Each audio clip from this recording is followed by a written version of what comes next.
we'll review a book which was written in 1940s, but it is still significant. It's important to read. It has not lost its significance. Rather, आज के circumstances में मैं देखूं तो और भी ज्यादा इंपॉर्टेंट है कि हम सब उस किताब को पढ़ें और समझें। जब हम वर्ल्ड हिस्ट्री को पढ़ते हैं तो हम देखते हैं कि कोई भी ऐसा एम्पायर, कोई भी किंगडम, कोई सिविलाइजेशन, समाज, B it Egyptian civilization, Chinese, Roman Empire, the Greeks, the British, the French, the Persian Empire, and India, of course. They all have faced external aggression, faced destruction, and at some point of time lost its political freedom as well. Now, when a civilization or an empire is, peaking up, is at its zenith, anyone critically examining the society will be targeted. कोई बर्दाश्त नहीं करेगा उसे, क्योंकि the empire is doing well, the nation is doing well.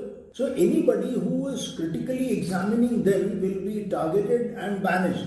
हो सकता है मार भी डालें उसे. He will be called as traitor, gaddar. But when the nation or the civilized society is down and under, has faced destruction, has lost its political freedom, that is the time that this critical examination is very, very important to once again reinvigorate, re-energize the society. So this book, Discovery of India, is one such book written by Jawahar Lal Nehru in 40s, which has critically examined the Indian society, the Indian civilization, to re-energize itself. It's kind of a SWOT analysis, and it was written when we had lost our political freedom. That is in 1940s. This book has around 625 pages, divided into 10 chapters, which are further divided into certain sections. It's by and large in sequence, because that sequence is very important, because the author wants us, the reader,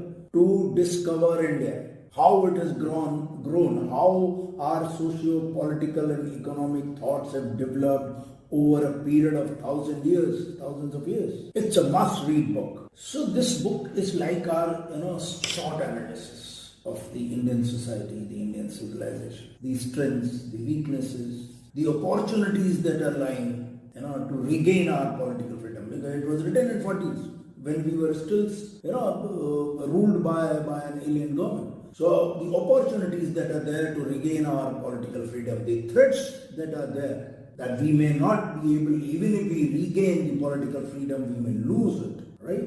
Or we may not get it at all. So it's a SWOT analysis. And therefore, when talking about the strengths and the grey areas, the author goes back to ancient India, right? When we were peaking, when we were at our zenith. The Vedas, what is in Vedas? What encouraged, what drove that society, right? The Upanishads, the Bhagavad Gita, Ramayana, Mahabharata, the 6 schools of Indian philosophy. So in one book, one would find everything. Many of us have not written Vedas, read Vedas or Upanishads, but here in one book we would find everything. What is given in Vedas? What are its strengths? How the ancient Indians were inspired to achieve all this, right? To write such scriptures. Now, it would be, so Jawahar Lal Nehru points out, he quotes Max Muller, who in his lecture in 1880s at Cambridge University, during his lecture he said, if I were asked under what sky the human mind has most fully developed, some of his choicest gifts, has most deeply pondered on the greatest problems of life, and has found solutions of some of them which well deserve the attention even of those who have studied Plato, I should point to India. And he goes on further. I'm just quoting of just one few lines. In Nasiddha Sukta of Rigveda, it's of 7 shlokas. 7 shlokas are there in that. The 7th one is very, very important, which tells us उस समय के हमारे forefathers थे, वो कितने inquisitive थे, right? That they even questioned the God. I'll read out the last one which Jawahar Lal Nehru quotes when the Nasiddha Sutta. It says, whence all creation had its origin, the Creator whether he fashioned it or whether he did not. कि creator कौन है हमारे लिए? ब्रह्मा. तो क्या ब्रह्मा ने बनाया था ये सब या उसने नहीं बनाया? The creator who surveys it all from highest heaven, he knows it or maybe even he does not know. तो जिसको हम बोलते हैं कि सर्वज्ञानी है, सर्वव्यापी है, क्या उसने ये सब बनाया?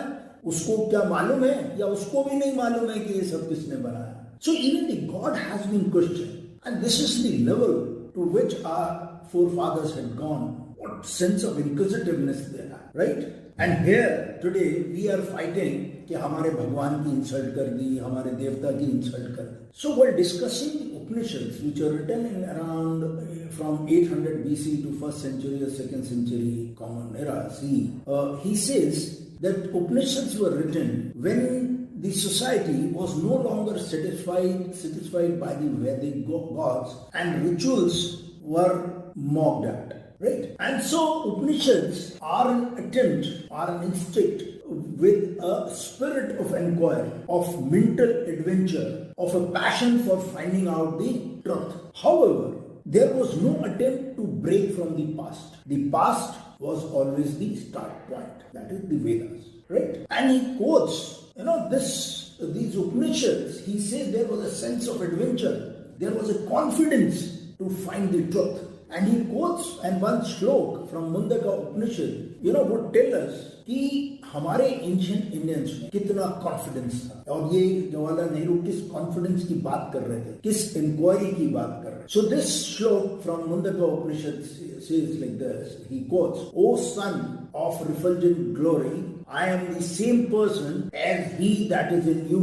हे सूर्य, जो तुझ में है वो मुझ में भी है. What a superb self-confidence. He further quotes a very famous scholar, Bloomfield, who said there is no important form of Hindu thought, including Buddhism, which is not rooted in the Upanishads. So Upanishads are so important. However, the saddest part was that Upanishads, what is given in Upanishads, were never comprehended by the masses, but was restricted, its learning or its teaching were restricted to only to the few elites, because education in those days, we all know, was monopolized, right? Similarly, while appreciating the Mahabharata, he says Mahabharata gives a fair idea of the political and economic environment that existed then. Together with Bhagavad Gita, it laid importance to dharma, that is the duty, the responsibility, without which there is no true happiness and society cannot hold itself together. He then goes on quoting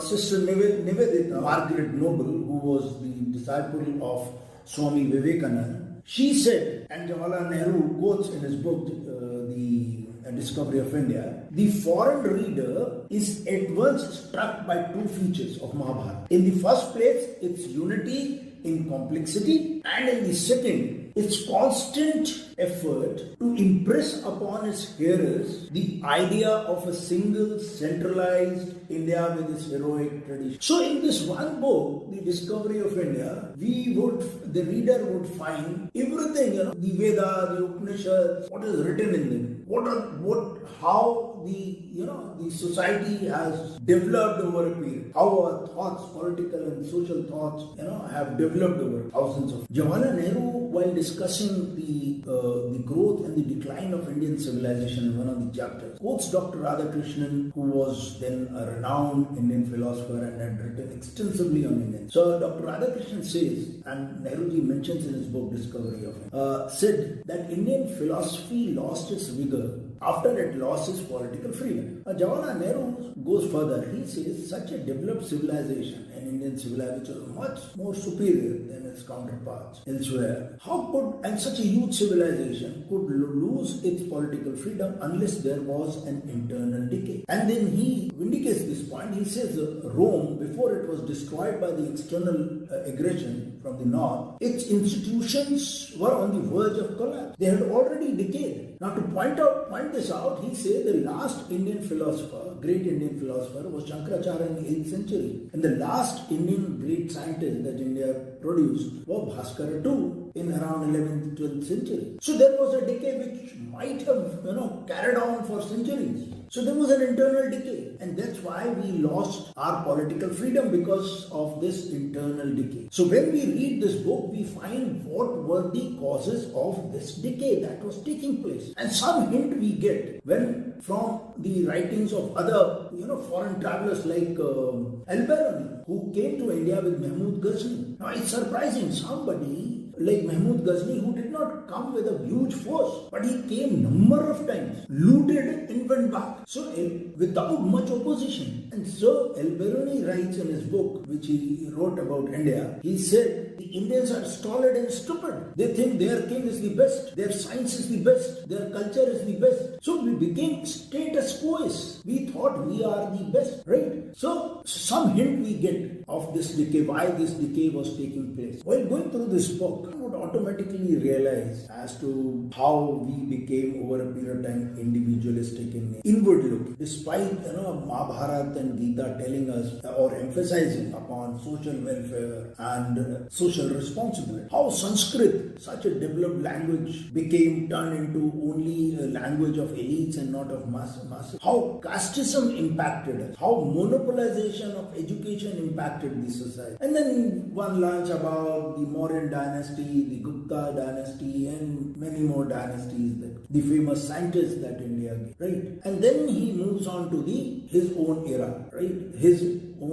The period, the era in which he was living, and his own concerns, their concerns, rather, the social society's concerns that time in which he lived. So he discusses about the Britishers, how they came and how they succeeded, and thereafter he discusses about the Great Revolt of 1857, and he highlights two very important aspects. The first one, he says, one should see who were the main actors, who participated, although it might have started with the Sepoy movement, but who were the major actors? They were all kings and queens and feudal lords. They were not fighting for India or Bharat. They were fighting for their own vested interest, their own kingdoms, which was being threatened by the British laws. Jhansi की रानी ने ये नहीं बोला था कि मैं भारत नहीं दूंगी. She said, मैं अपनी झांसी नहीं दूंगी. So imagine, had those kings and queens and feudal lords succeeded in driving out the British, हमारे देश का क्या shape होती? The second important aspect arises from this is, he says, our concern is what kind of people would be replacing the Britishers whenever they leave. Because when he was writing this book, he did not know कि Britishers कब जाएंगे और कब आजादी मिलेगी. But the concern was there, what kind of people would be replacing? What if these feudal lords come back? What kind of country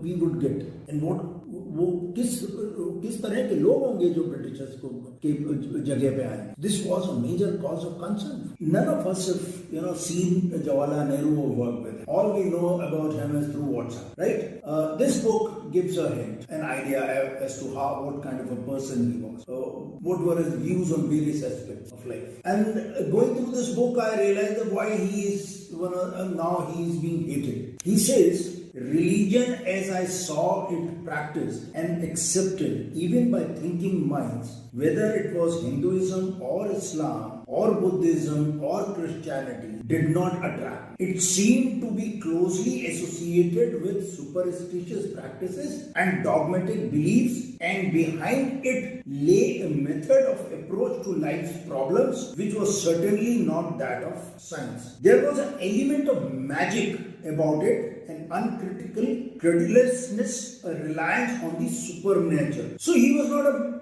religious man, right? And science attracted him. He then goes on to say, religion merges into mysticism and metaphysics and philosophy, whose domain is now shrinking because of this science. Science may not be able to tell us much, or for that matter, anything about the purpose of life, but it is now widening its boundaries, and philosophy's domain is shrinking. He says mysticism irritates me. He says mysticism irritates him. It appears to be vague and soft. He goes on to say, essentially I am interested in this world, in this life, not in some other world or a future life. Whether there is such a thing as a soul or whether there is a survival after death or not, I do not know. and I care little about it. They do not trouble me in the least. The environment in which I have grown up takes the soul, or rather the Atma and a future life, the karma theory of cause and effect and reincarnation for granted. I have been affected by this, and so in a sense I am favorably disposed towards these assumptions. So he calls them as assumptions. There is no scientific basis behind it कि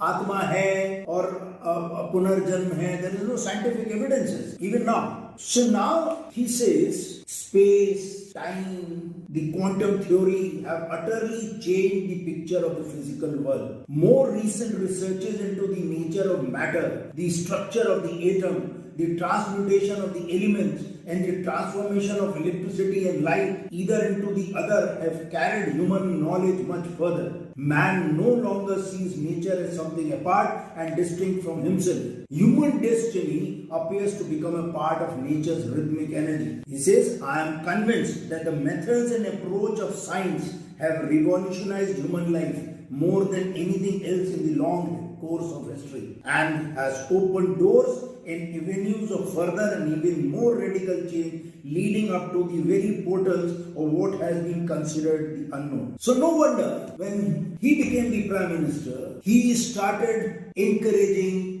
developing scientific temperament, and it was included in the constitution. Scientific temperament for him, he says, is not about studying physics, chemistry. It's about asking questions, seeking answers, rather than without logic, without questioning, just following your beliefs and faith. Right? So this book is a must read for Indians, so that हम भी अपने बच्चों को encourage करें कि वो question पूछें. जैसे नसद सूत्र, डाउट, आस्क क्वेश्चंस कि ये सृष्टि किसने बनाई? क्या जिसने बनाई उसको मालूम है कि उसने बनाई या किसी और ने बनाई? Thank you gentleman. जय हिंद.